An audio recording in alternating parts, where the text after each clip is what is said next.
23 जून सन 1757 ईस्वी के प्लासी के युद्ध के बाद अंग्रेजों का वर्चस्व भारत में बढ़ जाता है।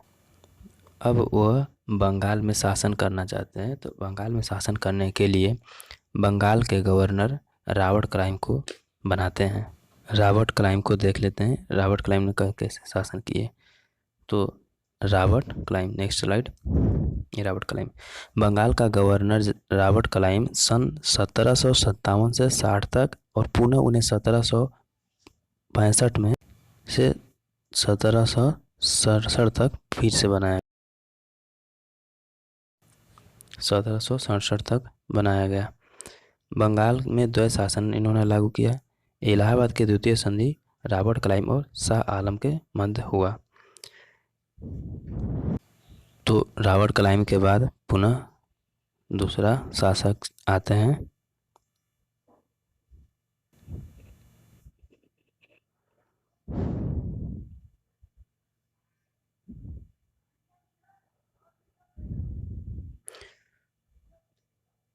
अगला शासक हम देख लेते हैं कि अगला शासक कौन होता है।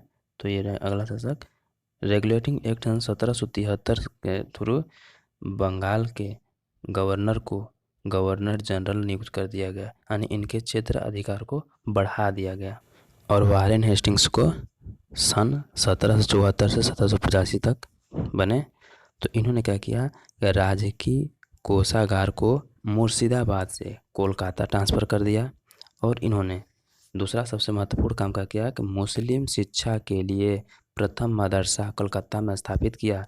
और इन्हीं के शासनकाल में सन 1782 ईस्वी जोनाथन डंकन ने संस्कृत विश्वविद्यालय को बनारस में बनवाया। और इन्हीं के शासनकाल में पहला समाचार पत्र द बंगाल गजट 1780 में जेम्स ऑगस्टस हिक्की के द्वारा मतलब कि लागू किया गया। यानी इसके बाद east India act, Warren Hastings से ईस्ट इंडिया एक्ट आया, जिसके वजह से क्या कि इन्होंने इस्तीफा दे दिया। अगला महत्वपूर्ण शासक देख लेते हैं। तो अगला है कॉर्नवालिस का शासनकाल क्या था, 1766 से 1793 ईस्वी। कॉर्नवालिस ने सबसे यानी कि क्या क्या अस्थाई बंदोबस्ती पद्धति को लागू किया।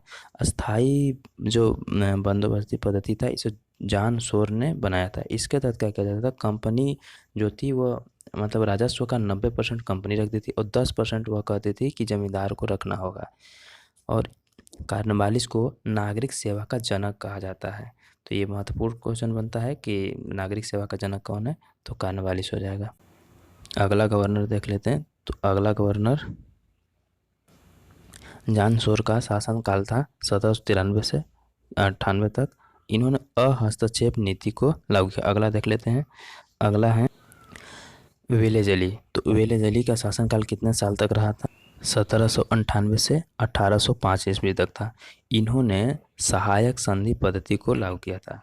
प्रथम बार सहायक संधि फ्रांसिस गवर्नर डुप्ले ने लागू किया था। और इसके तहत सबसे पहले किसे मिलाया गया था, हैदराबाद को, कब, 1798 में। अगला भी इसमें अन्य सभी भी महत्वपूर्ण ही है कि मैसूर, तंजावर, अवध, पेशवा, बराक, भोसले, सिंधिया, जयपुर, बूंदी और भरतपुर को क्या किया था कि सहायक संधि के थ्रू मिला लिया था अपने शासनकाल में।